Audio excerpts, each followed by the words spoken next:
Good evening. You're listening to Myth and Mist, your one-stop podcast for killers, thrillers, and chillers of the Pacific Northwest. I'm Genevieve. I'm Haley. Thank you for tuning in. Cheers. Cheers. Oh.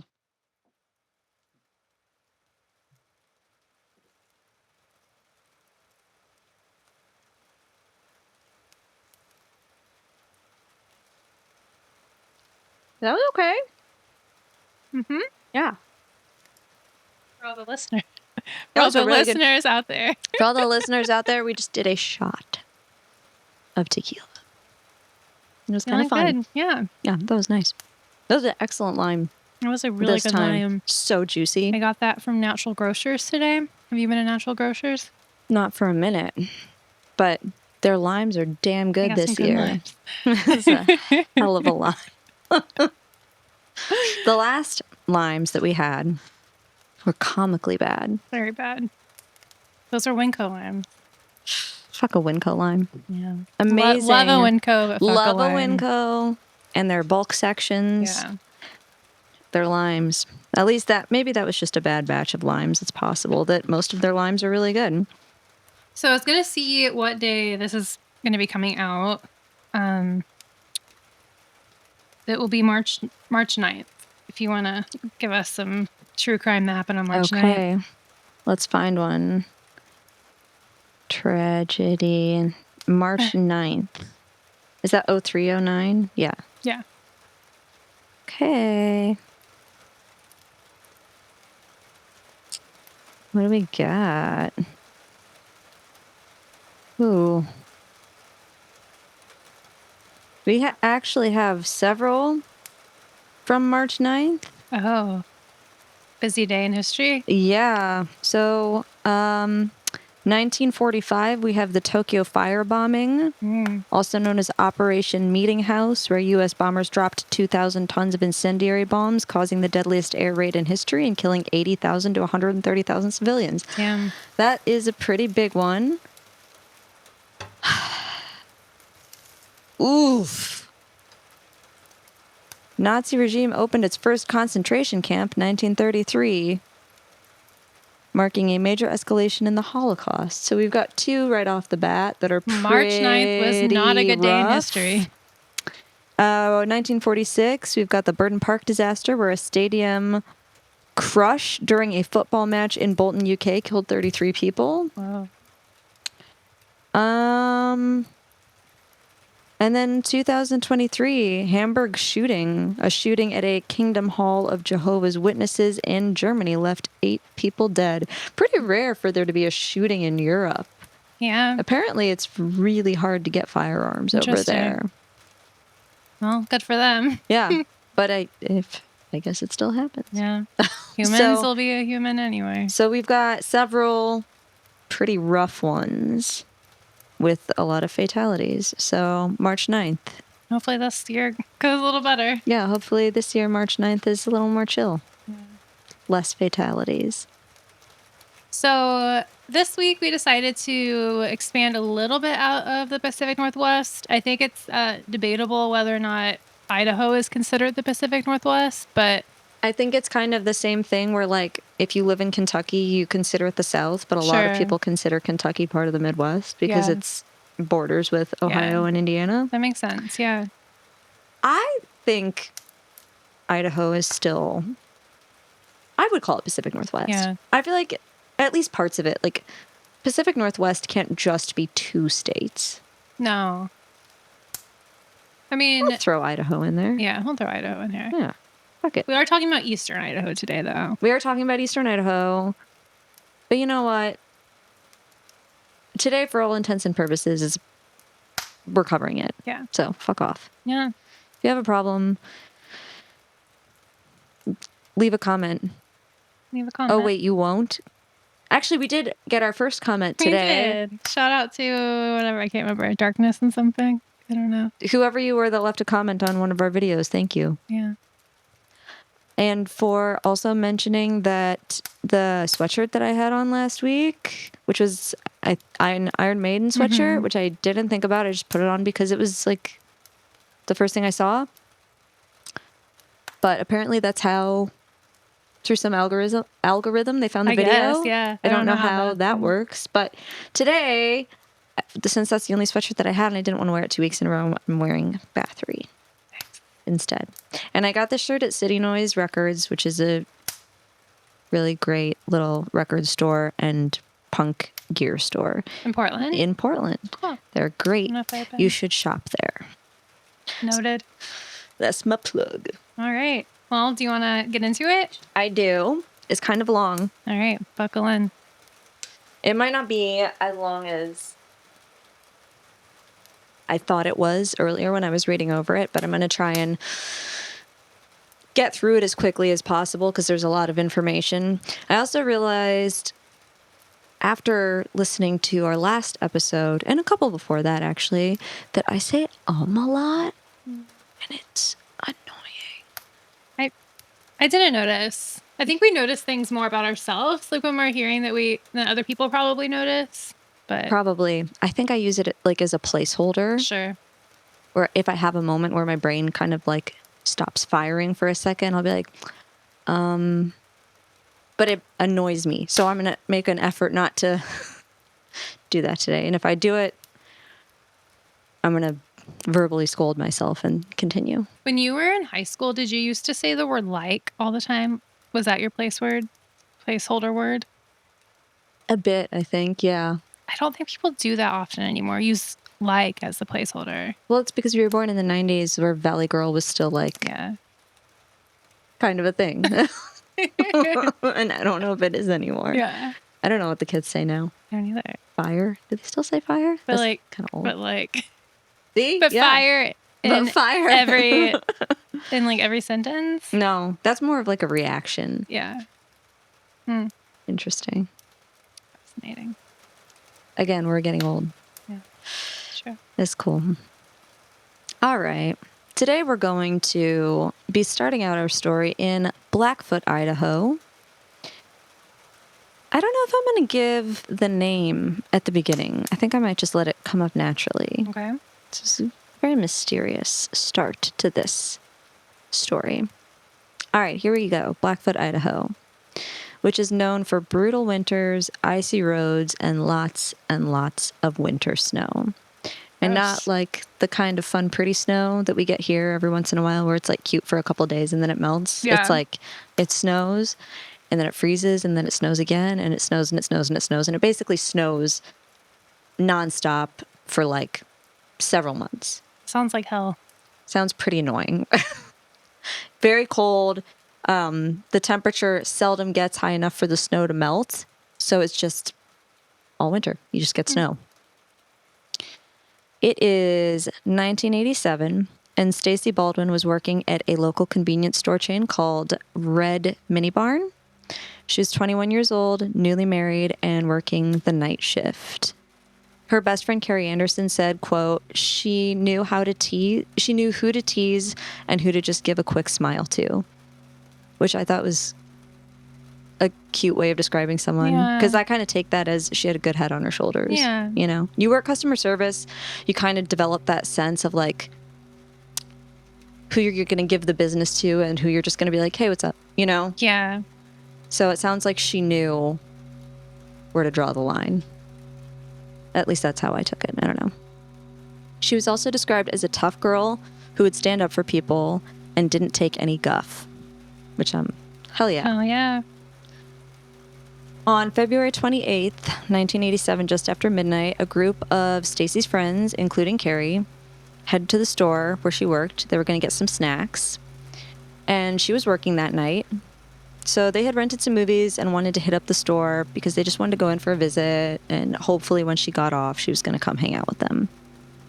As they approached the store, a dark truck screeched out of the parking lot, backing up at a high speed straight towards them to the point where they kind of had to jump out of the way to avoid being hit. Then the driver drove off into the night, speeding like crazy. So Stacy's friend Carrie assumed it was a drunk driver. She and her friends went inside the store to check on Stacy. They thought maybe if he was drunk, he might have given her a hard time, whatever. They're like, let's go get in there, make sure she's okay. But when they get inside the store, they find it dark and empty, No customers, no sign of Stacy.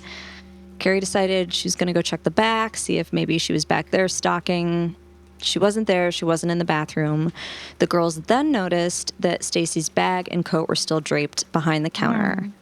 So it became evident very quickly she hadn't just run out. Her purse was there. Her keys was there. She had no money, no license. Furthermore, she had no coat. And again, it's freezing outside. So they knew some shit went down. So they immediately called 911, and Blackfoot police get to the scene within the hour pretty quickly. They immediately treat it like a crime scene. They dust for fingerprints. They're also able to note that the time of the last transaction, it was time-stamped through the register, so it was just after midnight. And they see that about $200 is missing from the till, which isn't that much. No. Even in the 80s. That is not worth kidnapping somebody over not that $200 much. fucking dollars. $200.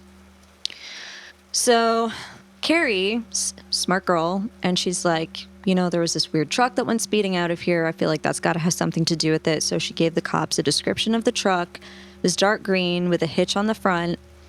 She also said the driver, from what she could see, was a heavier set man with long dark hair. But everything happened so fast, it was dark, and that was the best description she should give. Or she could give. Police then had the horrible task of driving to Stacy's house to inform her husband, because remember, she's a newlywed, that she's probably been abducted. And every available officer is called to assist with search and rescue. They just start doing circles around the town, branching out onto freeways, searching fields, searching forests, canals. The community also aided in the search. Apparently, it was a pretty tight-knit community, so everybody was helping, which is nice.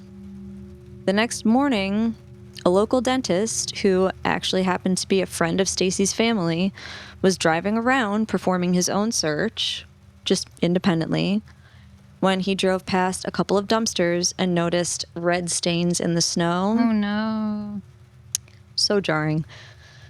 He parked, got out of his car, and there behind the dumpster, lying in the snow, was Stacy's body. Oh. Sucks. Poor dentist. And I poor know. Stacy. Jesus. And imagine, too, I'm like, ugh, it just happened to be a friend of the family that found her. That's so shitty. Yeah.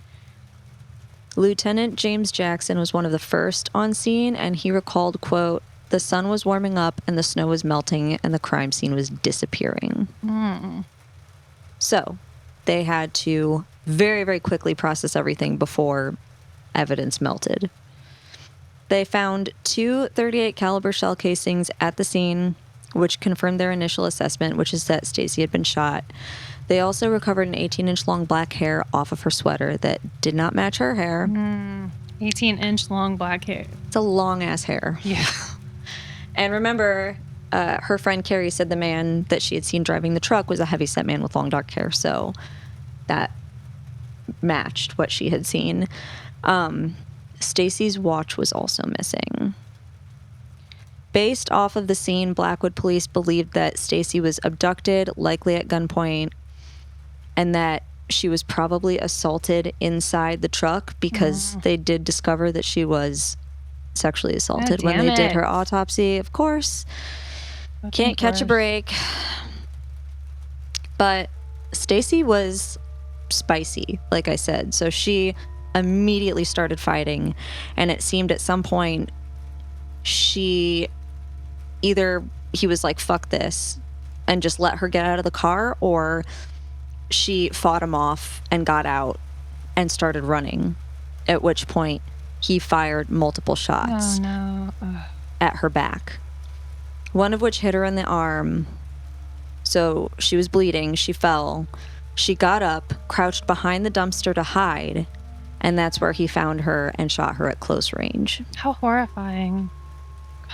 What a fucking way to go. Yeah. And you're just at your job trying to... Just newlywed. It's terrible. Oh, fuck. I just did it. Fuck. Okay. All right. One's not that bad. Basically, yeah. He shot her at close range. He got in his truck and drove away. And she probably didn't die immediately. She probably died of her injuries, a combination of her injuries and hypothermia. Oh, God. Like, it's getting worse for her. Really fucked up way to go. And like I said, they did her autopsy. She was found to be sexually assaulted. Oh, my God. Just shitty time.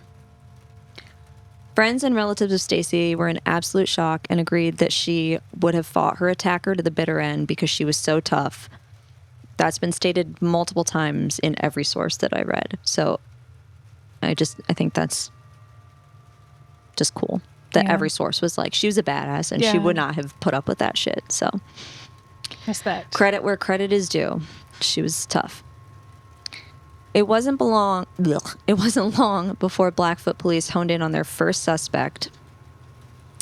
Another clerk at the red mini barn where Stacy worked mentioned a creepy regular that rubbed all the employees the wrong way. Everybody that works in customer service has that one regular where you're like, oh, they walk in and you're like, oh God, not you. You know, that one regular? Absolutely. Ugh. I mean, there's usually more than one, but there's always at least one where you're like, no. Yeah. Fuck, it's him. It's always a guy. His name was Eric Whitney. He was described as, quote, the kind of person who didn't communicate very well with women. Yeah. A person who had a hot temper, who was physically capable of being violent. Sounds like a great guy. Sounds extremely cool. I'd love to hang out with him. Police went to his home to ask him some questions. When he appeared at the door, they noticed he had several long scratch marks on his face, and they were like, that's weird. They didn't make any direct accusations at the time, but they did conduct an interview where he claimed he was at work that night during the hours that Stacy was abducted and killed. So police look into it, and sure enough, there's his time card. His employees verify he was in fact at work all night. He could not have possibly had anything to do with it, so he's cleared. All right, so they're back at square one now. No witnesses, no leads on the truck, and the case kind of stalls. Not for lack of trying, but they just don't have shit. Just over 2 weeks later, 30 miles north of Blackfoot in Idaho Falls, 23-year-old Nolan Haddon is at work in a local convenience store again. Nolan was going to school to become a radiation technician and was just about to graduate.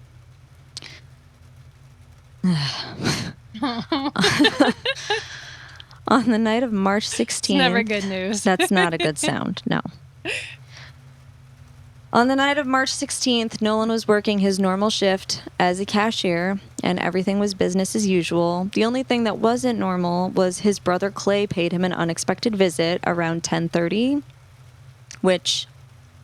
There's an interview with his brother in one of the documentaries that I watched, and he was basically just like, I don't know why. I just decided I was going to go visit him. I'd never done it before, but I just was like, I want to go see my brother. So they hung out. They shot the shit a little bit, and around 11, he left. Just before 6 a.m. on March 17th, so next day, the clerk working the morning shift arrived at the store to open, but when she tried to unlock the door, she found it was already unlocked. So that's not right. She goes inside anyway and sees the phone has been left dangling off the hook and the register was open. So big red flags there. She then notices footprints in what appear to be blood. And at that point, she's like, fuck this, and calls her boss. She calls the manager. So he comes down, and now the two of them go in together. I think she feels a little bit better about going in with somebody else there. Fair. Good call, actually. Same. I don't know what I would have done. I probably would have been too curious and kept going in and then traumatized myself. But so they go in together. They follow the footprints to the walk-in cooler in the back, open the door, and there inside is Nolan lying face down in a pool of blood. Buddy. The manager rushes to him, bends down, and yells, "Oh my God, he's got a pulse." Oh. They call 911 and paramedics are there in minutes. Nolan is transported to the hospital in an ambulance. He's lost a lot of blood and he's suffering from severe hypothermia. At the hospital, doctors determine that Nolan has been shot several times.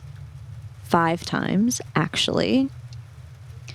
He's rushed into emergency surgery and his family was notified. So as he's in surgery, Police begin to process the scene for evidence, lifting 140 fingerprints and photographing the bloody footprints. They want to make sure they preserve all of that evidence. The manager confirms all that was taken was about $120 from the register, 2 packs of cigarettes, and some lighters. Fuck. There was a safe in the store in plain sight, which was not locked and held about $2,000, and he didn't touch it. Huh. So it was determined that the motive wasn't theft. It was violence. Just violence itself was the motive. Inside the walk-in, police recovered several 38 caliber federal lead hollow base bullets, which are the same kind of bullets that they found at Stacy's crime scene. Okay. They also found a partially burned paper bag and a lighter, which will make sense in a second. Based on the timestamps on the sales receipts from Nolan's register, it's determined that the attacker likely entered the store right after his brother left, around 11 p.m., which was when the store closed. He ushered Nolan into the cooler and then just shot him execution style, firing 5 rounds. One of the bullets severed his spine. So even though he was still alive and conscious when his attacker left, he wasn't able to use his legs to get out. So he grabbed some paper bags that he had found on the floor in the cooler and started a fire with his lighter that helped keep him warm. Oh, wow. Yeah, which explains the burnt bags and the lighter.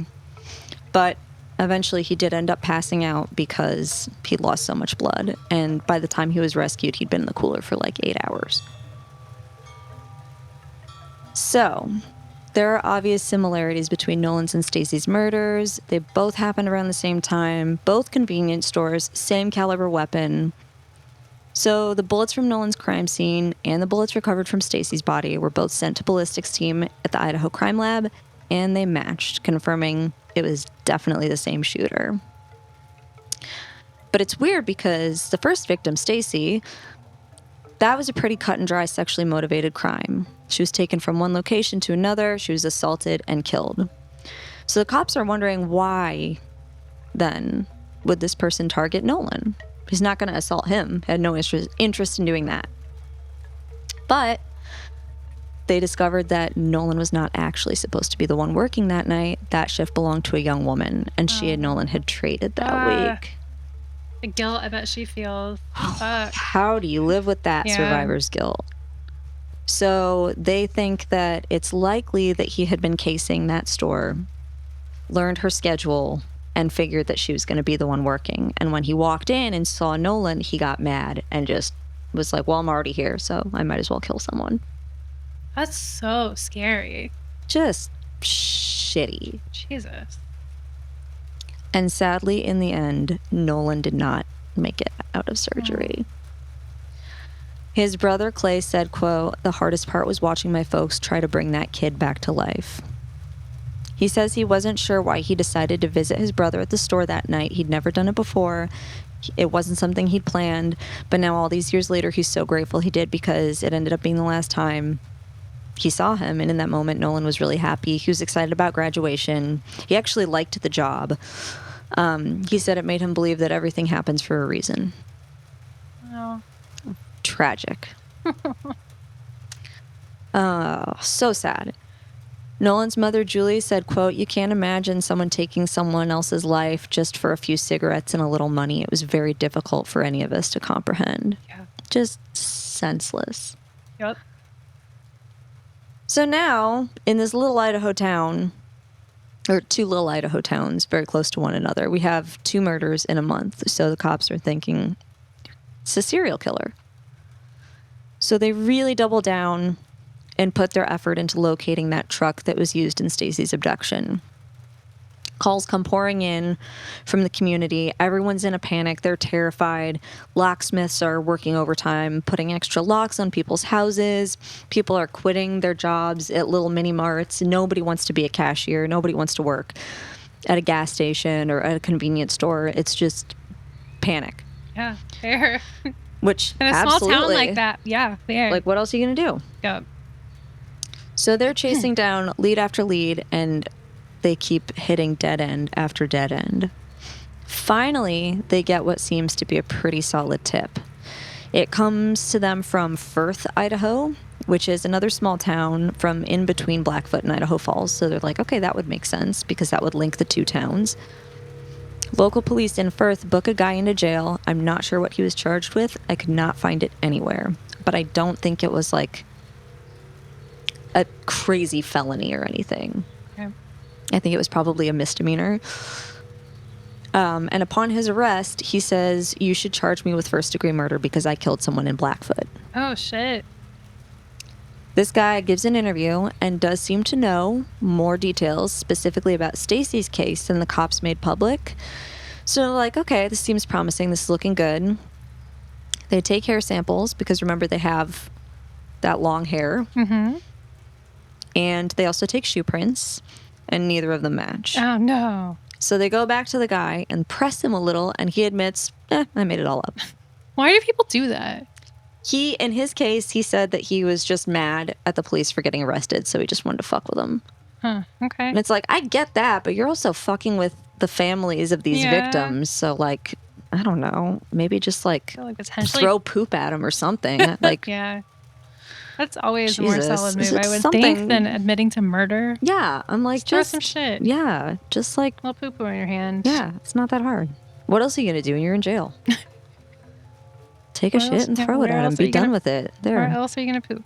God damn. So again, I'm picturing it now. It's funny. God, fuck. That's twice. Twice I've done it. Okay. So again, they're left with nothing. We're back to square one again. And they're pissed. They just wasted so much time on this guy, a bunch of resources, and it was a total fabrication. So they're like, motherfucker. At this point, police are confident that there's going to be another murder, and they want to find this guy before it happens, obviously. Mm-hmm. Pressure is mounting. The community's starting to get pissed that they don't have any answers. These two young people are dead. So they start staking out local convenience stores, canvassing neighborhoods. Eventually, they had surveillance on every store in Bonneville County that was open after midnight. Wow. So any store open after midnight, they're watching it. March 19th, which sadly enough was the same day as Nolan's funeral, in the same town, Idaho Falls, a man calls police to report his wife is missing. 34-year-old Susan Michael Bakker was a special education teacher, which I'm like, you're like the sweetest angel. I know, yeah. For goodness sake. That morning, she wasn't feeling good. She was a little sick, so she decided she wasn't going to teach her normal class. She told her husband she was just going to run down to the school, drop off a lesson plan for the substitute. That was around 6:30 in the morning. She never came home. Police put out a bolo on her 1984 Ford Econoline van, and calls start coming in right away from people that had seen her at a local grocery store. Less than 24 hours later, Susan's van was discovered abandoned in a rural area of Idaho Falls. Forensics dust for prints and removed several long hairs from the interior of the van, long dark hairs, again. Think he's leaving them on purpose at this point? I think he just shits. I'm like, bro, maybe you should switch to a nicer conditioner, because you should not be leaving this much hair. I mean, like, I should, Yeah, but it's like, it seems like he's losing a lot of hair. Yeah. All the stress of all these killings. I don't think he gives a fuck. That's the thing. I think Yeah, he's you're just right. genetics, He's got bad, he's losing his hair. Fuck him. If anyone deserves to lose their hair. If anyone it's this deserves to fucking lose their guy. hair, he's killing really sweet people. Yeah. Fucking asshole. Fuck your hair. They also find Susan's checkbook in the glove compartment, and they're able to confirm that she had written multiple checks for $1,000 in cash. So through the checks, investigators are able to identify Susan's bank and piece together a timeline, which is Susan's abductor forced her at gunpoint to drive to a First Interstate bank window just as the bank opened at 8:30. So she left at 6:30. At 8:30, she's at the bank window at gunpoint. She wrote a check for $1,000, which the teller cashed. And then 15 minutes later, they did the same transaction at another branch of the bank. So he just got $2,000 out of this woman, essentially, at gunpoint. As they're continuing to process Susan's van, one of the deputies, this is actually pretty cool, notices this specific kind of long grass called cheatgrass that's stuck up under the undercarriage of the car. And he identifies that particular type of grass comes from the west side of town near Highway 20. Oh, he's a local, so he's like, cool, yeah. I know that's a very specific kind of grass. It only grows over here. Huh. So they're like, okay, let's go. So they're just basically driving down this highway now until they start to see that same type of grass. And the deputies like, pull over here. They fan out and start searching. And within an hour, they recover some papers that were identified as belonging to Susan's students that she was in the process of grading. Mm-hmm. So they double down. They're desperate to find her before it's too late. But unfortunately, once again, her body is discovered face down in the snow. She was shot 9 times. Jesus Christ. It's just like overkill. At close range from behind with a .38 caliber gun and sexually assaulted. And it's determined after her autopsy that she was likely assaulted post-mortem. Oh, God. Fuck this guy. On the one hand, I'm like, at least she didn't have to live through getting raped after she'd been shot 9 times. But also, that's fucking disgusting. Yeah. Ugh. Now, here's something. During the autopsy, the medical examiner removed a bullet from Susan's chest, and on the bullet was a 16-inch long black hair. So somehow Susan's attacker had managed to, I guess, as maybe the wind blew, like right as he shot the gun, and the gun caught his hair and embedded it into her chest. So they were able to get the hair off of her body because it was literally in her. Insane. Guess what? This bald guy. What? It is a match to the other hairs on the other crime scene. Officers canvass the surrounding area, and finally, they get the break that they need. They're interviewing everybody that was around that day, and they end up interviewing a farmer who worked about half a mile from where Susan's body was found. He claimed to have heard 6 or 7 shots that morning, only to see a red Ford Econoline van come whipping around the corner, which was her car. Oh. So the deputy interviewing him is like, sick, that's Susan's van, that's the guy. And asks if he can describe the person he saw driving the van. And the farmer goes, hell yeah, I can describe him. That's my cousin, Paul. Fuck yeah, farmer guy. Farmer guy blows the case wide open. And we finally have a name for this dick. Paul Ezra Rhoades. Oh, fuck you, Paul. Here we go. Paul Ezra Rhoades was born January 18th, 1957 to Mother Pauline and Father Augustus. He is an Idaho Falls local. He's lived there his whole life. One of 4 children. At 4, he developed polio, which sucks. So he was in and out of hospitals throughout the majority of his childhood. When he was at home, his parents tended to argue a lot. I'm not sure if it was the stress of having a chronically ill child, which sounds horrible, or if they just didn't get along outside of that. But needless to say, it sounds like it was a bummer childhood for sure, is what it sounds like. By the age of 10, he started drinking consistently, which is very young. 10? 10. Damn. Okay. Yeah.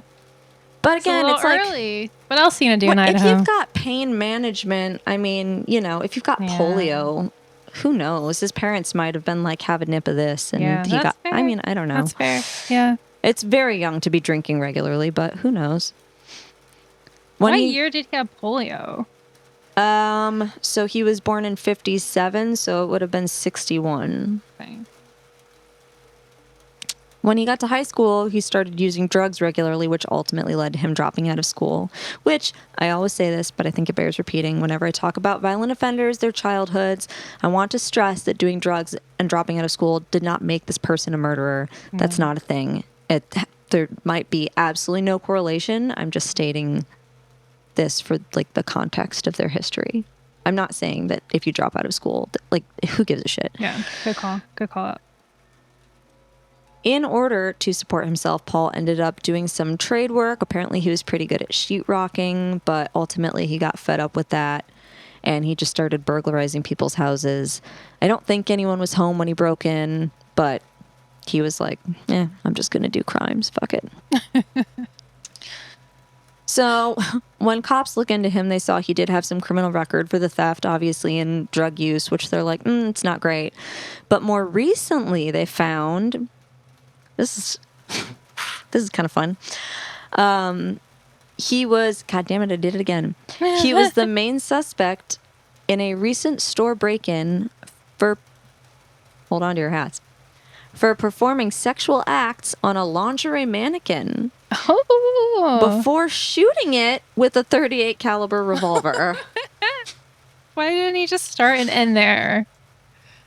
So they're like, interesting. Sounds familiar. Do you think perhaps things escalated to people? Seems like. So that was before any of the murders? Mm-hmm. Okay, wow. Yeah, he's just like got testing got the waters. A little taste of it? Yeah, he's like... Interesting. Okay. Police were like, that's probably him. Sounds a little like our guy. Yeah, sounds like our man. Did the mannequin have a long black hair wrapped around it? Who knows? Whatever. They go to his house, but he's not there. And so they launch a nationwide manhunt for this fucking guy. They blast his face across every possible form of media. It's in the news, in the paper, his name, picture, everything. It's everywhere. It's on the radio. And he's a pretty distinct looking guy. He has this long, flowing dark hair and these thick rimmed glasses, which I think that sounds like a really good combination. Thick rimmed glasses and long dark hair. I don't know. Give me a second. Oh, yeah. I mean, I think that sounds like an attractive... Yeah, about like 18 inches? Person. Yeah, it's about 18 inches. Yeah. Just saying. It's pretty. I'm not biased, Beautiful. but I think that sounds I think flattering. That, I think that would work for some, but maybe anyway. not for others. I'm just saying he had good style. That is fair. This tactic ends up paying off when an off-duty trucker in Wells, Nevada, of all places, alerts local authorities that he's seen a man fitting Rhoades' description, wasted out of his mind, stumbling out of a parked car. The trucker said he dropped something as he got out of the car, didn't realize he dropped it, looked wasted, and then he just stumbled off and abandoned the car. And the cops are like, well, where is he now? And the trucker's like, I don't know, he's gone. And they're like, well, where's the car? And he's like, it's still there. So they're like, all right.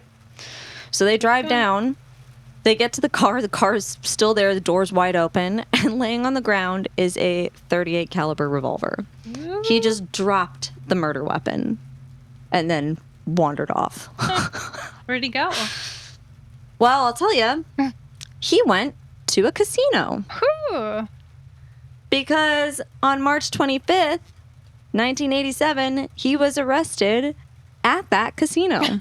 They saw him on security footage and were like, hey, wait a second. They called the cops. They came and picked him up. At the time of his arrest, it was noted that there was blood on his boots, pants, and shirt. He never bothered to change his clothes. Jesus Christ, how old was the blood? From his last victim, Susan. So, weeks old. Jesus Christ, that's so fucking gross. Way to, not stand out. I'm like, dude, you just stole $2,000 from this woman. Christ. You couldn't get yourself a new shirt? Ugh. And a sponge to clean your shoes off? What the fuck is wrong with you? You're an idiot. He also had 2 packs of cigarettes and 5 lighters on him, which were traced back to the store where Nolan worked, and Stacy's watch in his pocket. God, don't carry it all with you. Such a dumbass. Yeah. He was taken back to Idaho where he was interrogated. Lieutenant James Jackson recalls, when we got to the police station and I told him about the murders, I named them all. I named all 3 victims. And he said, I did it. And then put his head down and went to sleep. Why is this guy funny, though? He's just so unbothered. I'm just he just seems so blasé about all of it. I'm like, Yeah. I'm having a hard time picturing you even having enough like emotion to murder someone, because you just seem so like, meh. Like, just drop the murder weapon and like go to the casino. Like, you don't change your clothes. Huh. Yeah, he's not. This isn't funny. This is not a funny story. No, it's not funny, this but guy, he is a bit like, you know, like you're just like, what's going on in there? What you thinking about? Is there anything in there? Anybody home? No. Okay. Do you have any idea what his defense would be? Well, first let me tell you the charges. 3 counts of first-degree murder, as well as 2 counts of first-degree kidnapping, robbery, 1 count of first-degree rape, and desecration of a corpse. What do you think his defense would be? No. That's good. Yeah, I mean, essentially. Not guilty by reason of insanity. But okay. Idaho State Supreme Court was like, no. Yeah. We're not taking that. So they rejected that. Hell yeah. So he ended up pleading guilty to Nolan's murder. Now, this is where it gets kind of weird and confusing. Initially, he pled guilty to Nolan's murder, but not guilty in the cases of Stacy and Susan's murders. Okay. During the trial, his defense claimed that the evidence was circumstantial, which it kind of was. There were no, like, specific eyewitnesses. His sister, Teresa, provided him with an alibi for the night Stacy was murdered. She said he was babysitting her kids, but, like, there was no one to substantiate that. Yeah. It's so easy to lie, and who wouldn't lie for their family? No, yeah. She also claimed that the watch that the cops had taken off of him at the time of his arrest, that they said was Stacy's, she was like, oh no, that was mine. That was a gift that I got for my son, and he was holding on to it. And they're like, okay, well, can you also explain the blood on his clothes? Anyway. Could she do that? No. They're not buying it. In the end, he was found guilty on all counts and sentenced to death for the murder of Susan Michael Bakker. Apparently, when his sentence was read, he got so mad he threw a chair at the prosecutor. Of course he did. Yeah, and the sheriff, like, caught it before it hit him. But just sounds like kind of a funny, chaotic scene. And his sister was pissed, and she was screaming obscenities at the prosecutor. Yeah, motherfucker! All this shit. She was not happy either. After he was found guilty in Susan's case, he and his attorney changed his plea to guilty in Stacy's case, and they just went ahead and sentenced him to 2 life terms without parole. I think at that point he was like, what's the point? I'm already getting the death penalty, so why sit through another trial?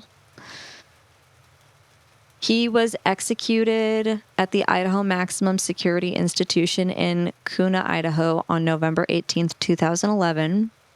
At the time of his execution, he apologized to Susan Michael Bakker's husband, confessing that he had in fact murdered her. So that was his 3rd victim.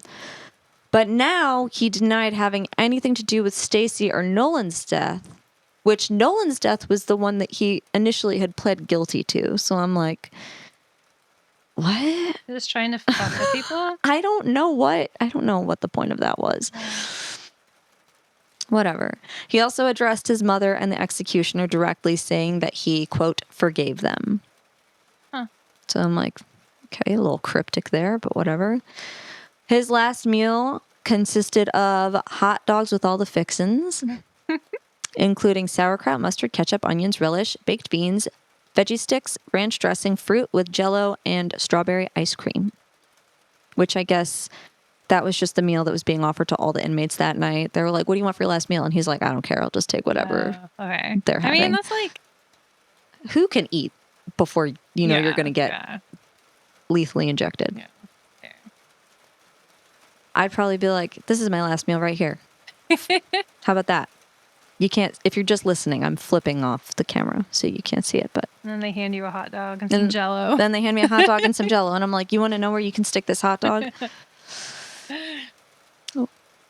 Finally, while Rhoades was never charged with any other murders, he is very strongly suspected in the unsolved murders of 3 women in Utah. 18-year-old Christine Gallegos, who was shot to death in 1985. 20-year-old Carla Maxwell, who was shot 5 times at a 7-Eleven in 1986. And 25-year-old Lisa Strong, who was shot in the back, also in 1986. All 3 cases have been linked through ballistics, and Rhoades was confirmed to be in the area during the time of all 3 murders. Jeez. Utah's not far from Idaho. It's the borders, right? Yeah. Mm-hmm. And that's eastern Idaho, so very close. It would make sense. Mm. And that is the bummer-ass story of this confusing dipshit Paul Ezra Rhoades. I don't know why I'm always surprised that it's a bummer story. Like, when will true crime ever not be a bummer story? You know what I mean? Well, maybe one of these days I'll be lucky enough to get a survivor story. Oh, yeah. And then on that day, we can rejoice. I guess, yeah, that's true crime. Yeah. Yeah. Absolutely. Okay. I am, like, so ignorant about true crime. I learn as you teach me. Aww. These are the only true crime cases I know. I'm your true crime Sherpa. Yes, you are. Thank you. I'm guiding you. What a journey. And you're guiding me through the tumultuous landscape of paranormal encounters. Mm-hmm. Yeah, yes I am. Do you think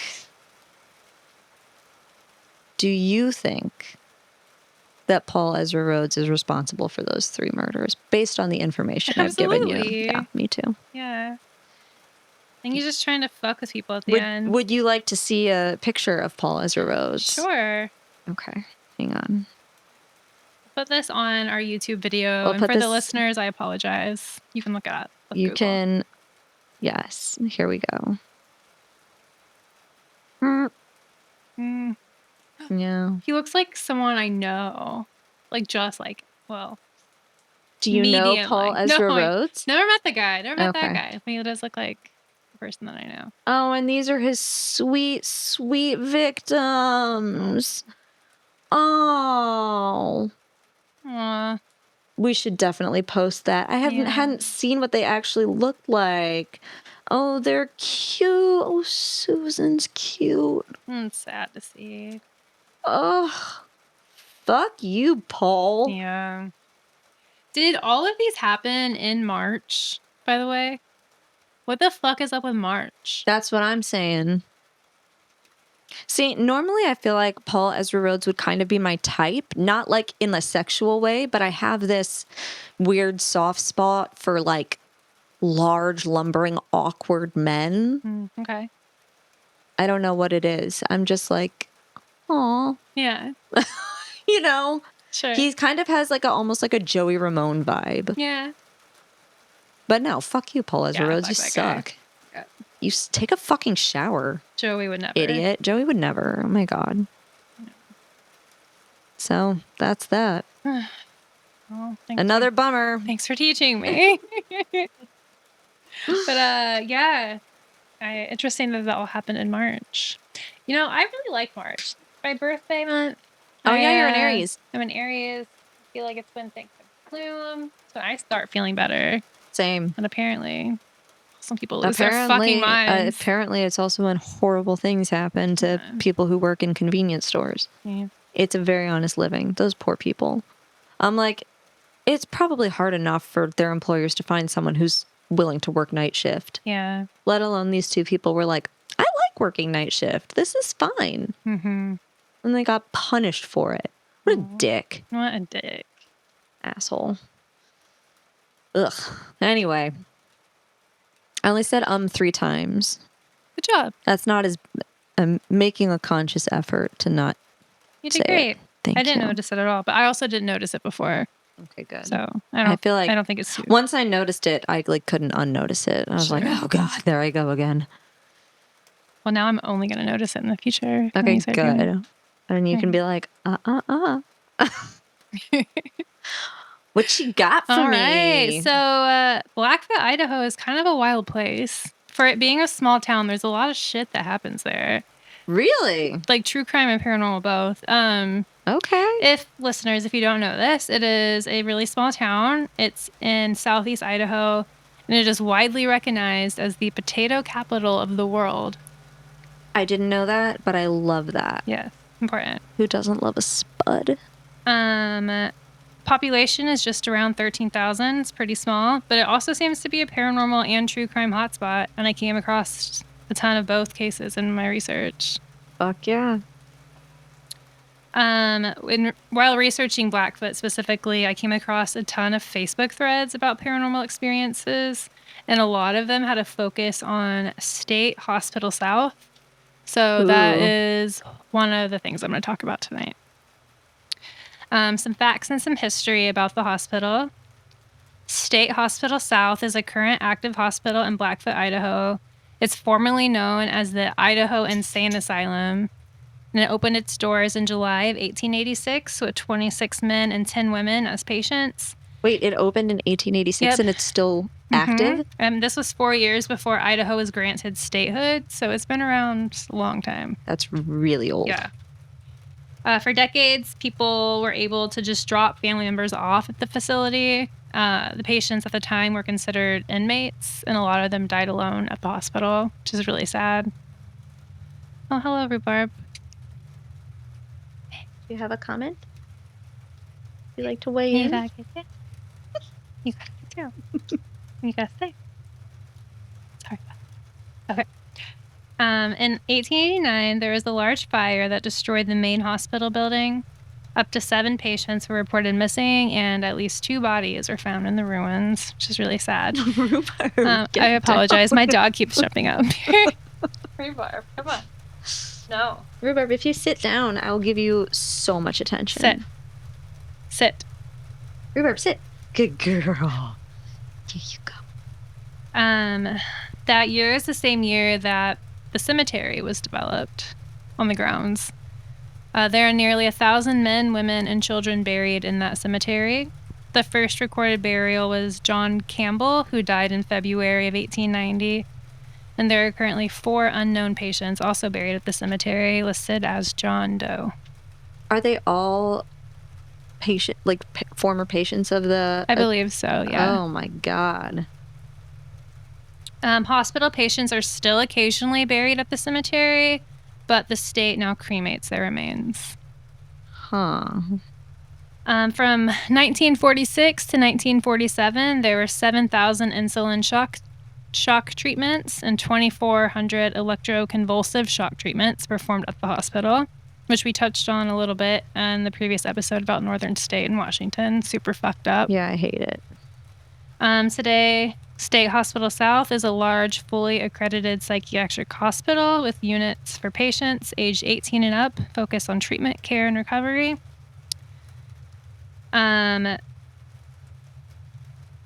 Worth noting, I'm going to share, actually,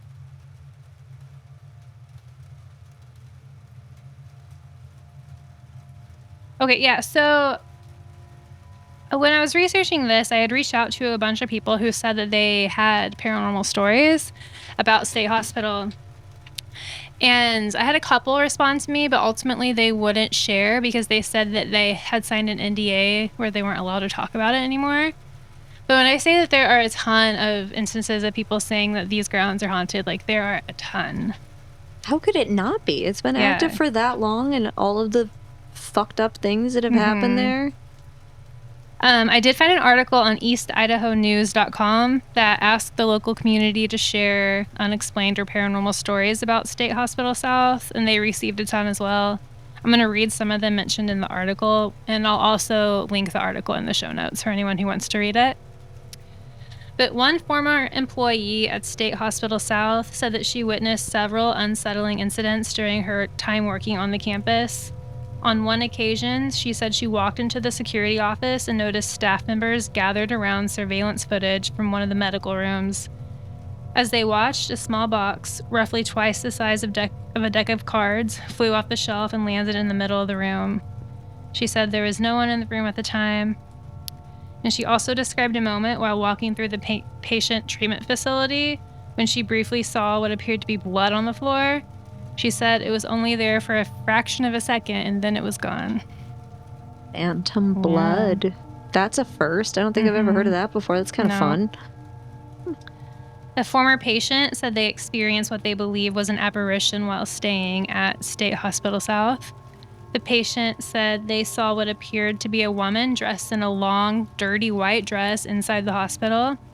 I read a few cases of a woman in a white dress, which is like kind of like a stereotypical like ghost a classic, trope. Yeah, lady in white, yeah. But a dirty white dress, though, that's a new one. They later heard that a woman may have committed suicide in the same room where they had been placed, but they said they could not confirm that. During their stay, the patient shared the room with somebody else who said that they woke up one night in a panic. The roommate said they heard a woman calling their name right in their ear. No. Which was really similar to what the other patient was experiencing. He also described some other experiences. He said, "I swear I felt someone touching my hair while I was sleeping one night." The patient said, "I swear I felt someone touching my hair while I was sleeping one night. Then a woman whispered in my ear. I was half asleep, so I didn't catch what she said." The patient added that during the day, the atmosphere inside the building also felt unsettling. He said that just walking those hallways is scary. Residents living near the hospital also reported unexplained events in their homes. Brittany Day, who once lived next door to State Hospital South, said she believes the alleged activity extended beyond the hospital grounds and into her family's home. "We would hear and see things we couldn't explain," Day said. "My brothers and I were terrified to sleep downstairs. My dad would set us up in his living room upstairs so he could sleep near us because we were so scared." One night, Day said that her father woke up and told her younger brother to lie down after seeing him standing in the living room near the television.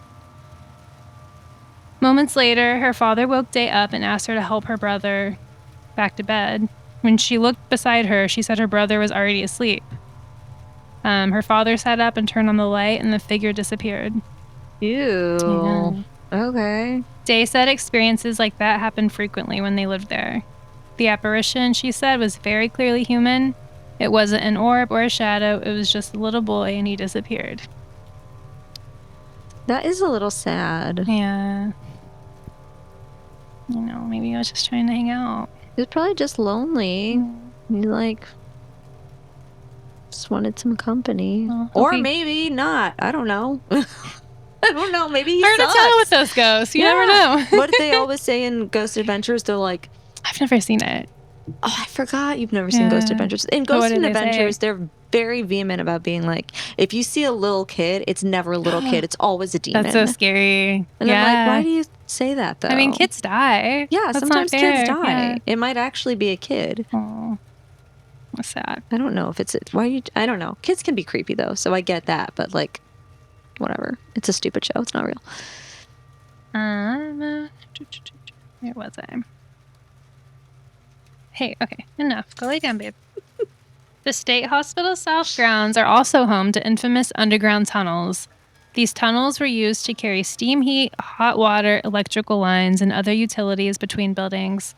They were also used to move supplies, laundry, food, and maintenance equipment.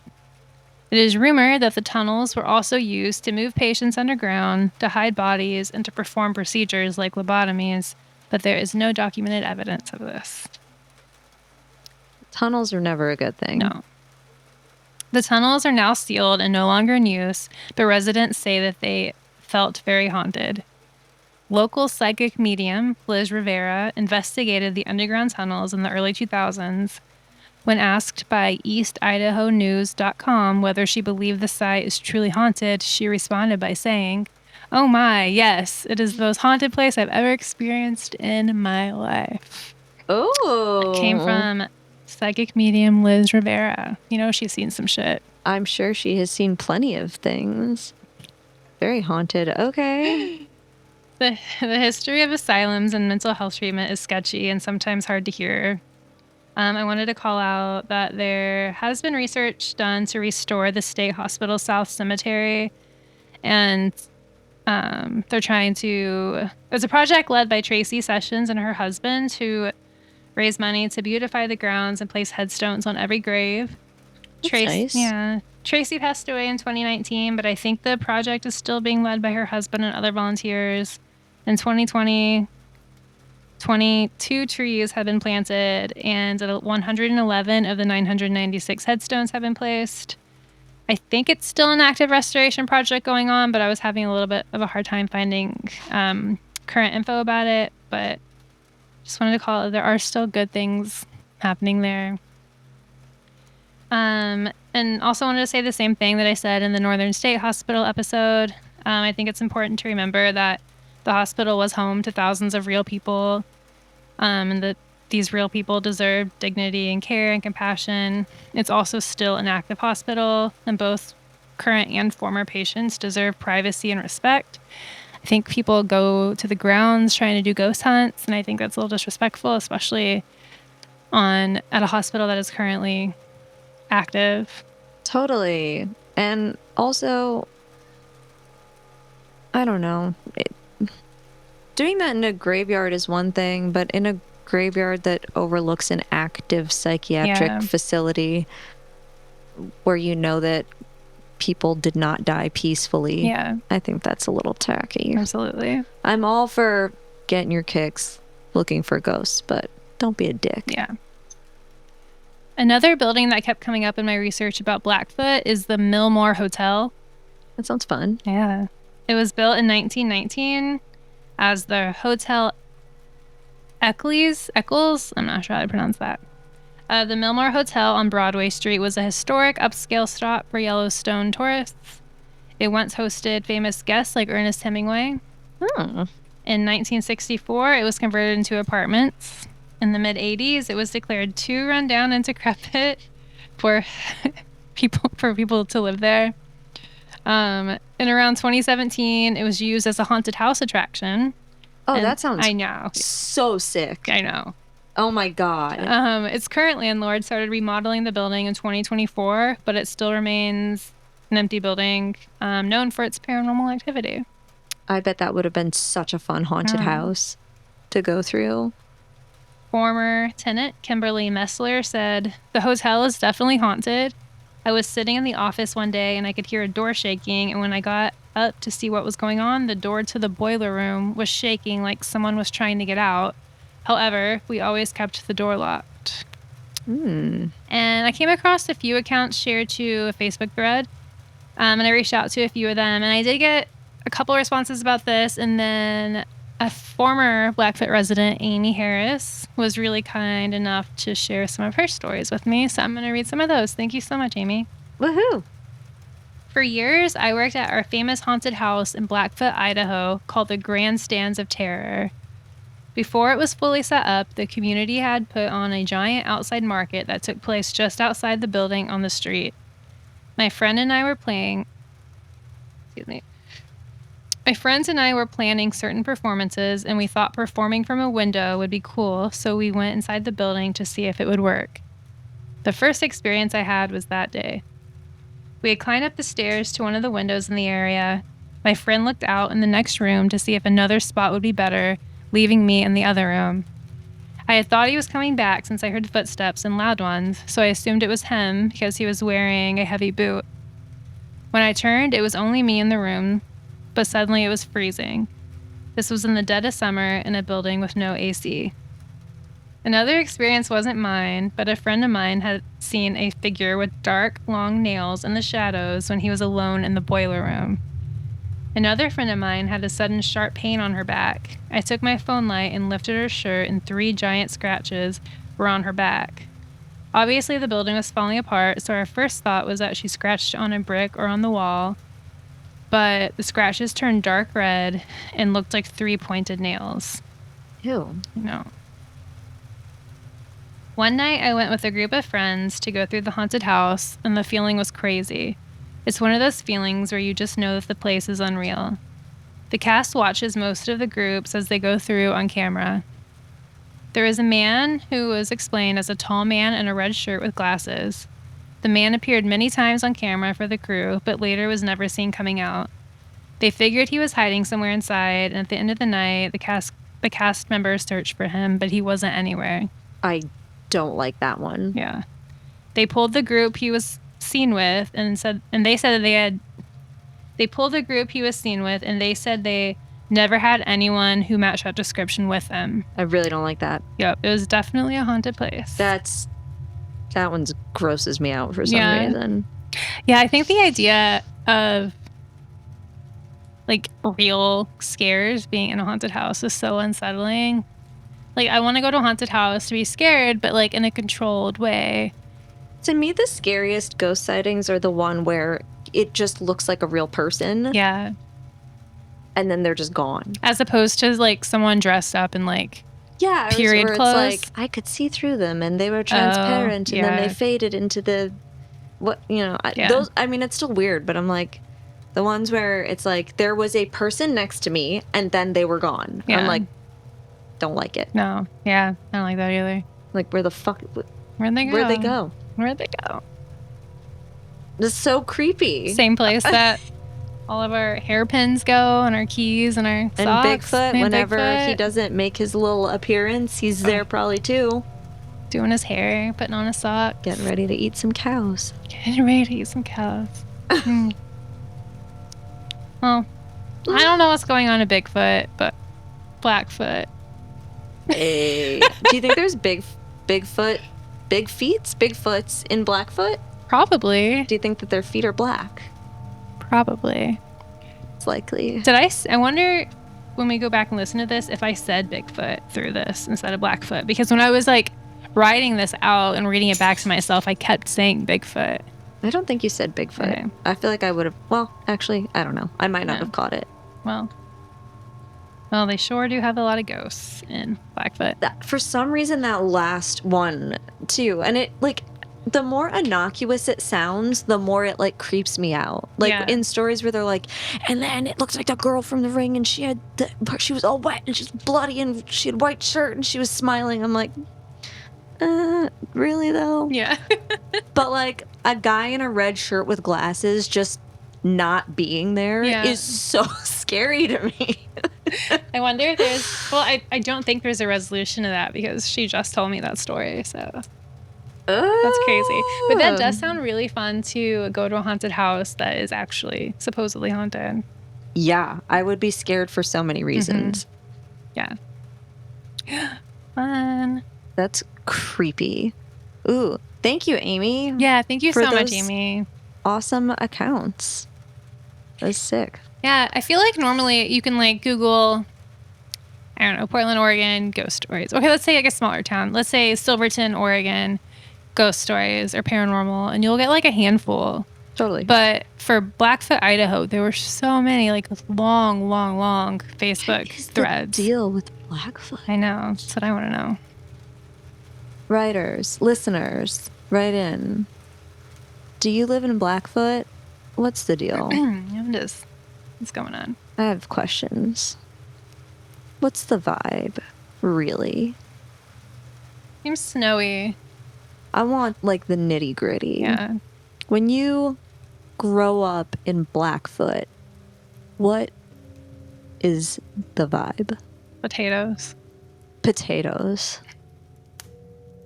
I'm all for it. I love a potato. I feel like I'd love Blackfoot.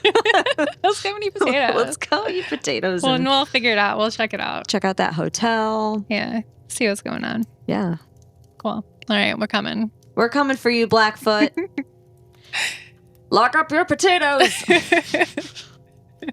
Oh, we need to do trivia. Yes, we do. And the cards are in my purse. So okay. Stand by, please. Stand by, please. Them. I'm back. And I don't remember. I think I'm asking you a question. I think so. Let's do it that way. When you intro, you'll ask the question. And when I intro, I'll ask the question. Okay. Watch it be one of the ones we've already gotten. Yeah. Or probably one that I'm for sure not going to know. I don't like some of these ones. I'm like, I don't fucking know anything about bank robbers. Like, shut up. Yeah. Oh, I did a proper shuffle there. Oh, I felt so dumb going back and reading or listening to our last one, or one of our last ones, where you were asking about Robert Kennedy. Because when you asked that question, I heard John Kennedy, so I answered it based on that, and then I realized how dumb my answer was. Oh, but it was Robert Kennedy. Yeah. Sarah. Yeah. Well, see, now you're never going to forget that. Yeah. Well, I did too. I was talking about Jackie Kennedy. Oh, wait. Just kidding. Okay, you picked that one the was card. about Ted Bundy. It was probably going to be a good one. Oh, no. Ted Bundy is... I'm so over Ted Bundy. Okay, we are over Ted Bundy. In 2026, we're fucking over Ted Bundy. I don't ever... That's the only time you're going to hear his name on this podcast. Burn that card. Fucking idiot. Okay.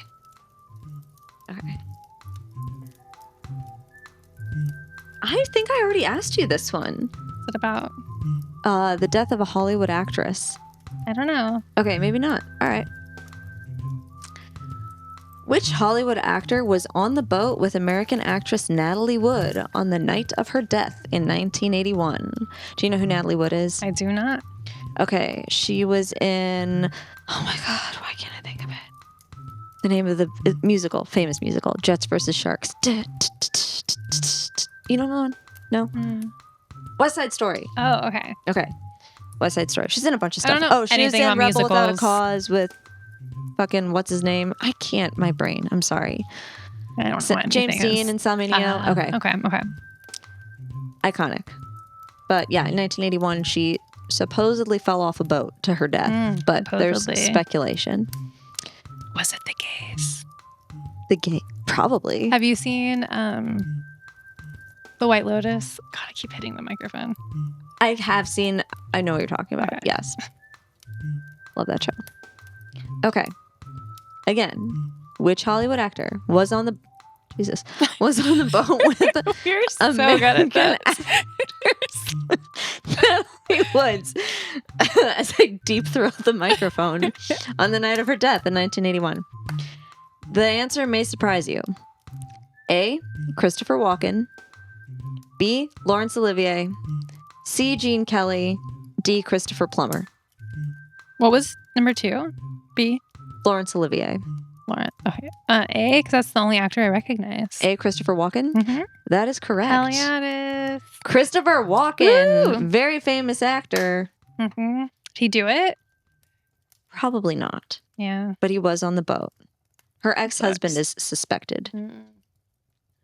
Seems about right. Her ex-husband, I can't remember what his name is or really anything that he was in. The only thing that I know he was in is Austin Powers. He's the guy with the eye patch that keeps getting injured. It's been too long because I've watched it. I tried watching Austin Powers, within the past year, and I made it 2 minutes. And I was like, I got to be in the... I want to watch this It's and rough. appreciate it, but I got to be in the right mood for it. You mean stoned? I have to be so stoned. Yeah. I think it's one of those where it's like... Gotta be stoned. Yeah, Gotta have a lot of snacks. Yeah. And a minimal attention span. Yeah. And I gotta have my phone nearby. Yeah. You gotta have and a couple books. A side project so you don't actually have to watch that much of it. Crochet something. Yeah. Yeah, exactly. Yep. Well, shit. Right. That about wraps up this episode. It's a good one. Points to take away. Long dark hair and glasses is a timeless look unless you're a dick, in which case you're probably really ugly and you suck. Absolutely. And you're a menace to the late night convenience store industry. Yeah, can't get away with anything if you're a dick and you suck. No. If you're a dick and you suck.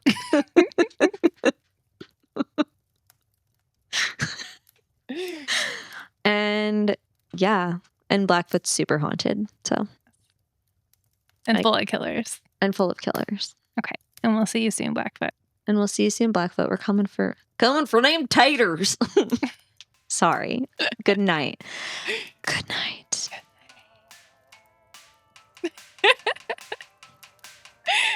All right. Bye. Yay. This episode edited by 88.9.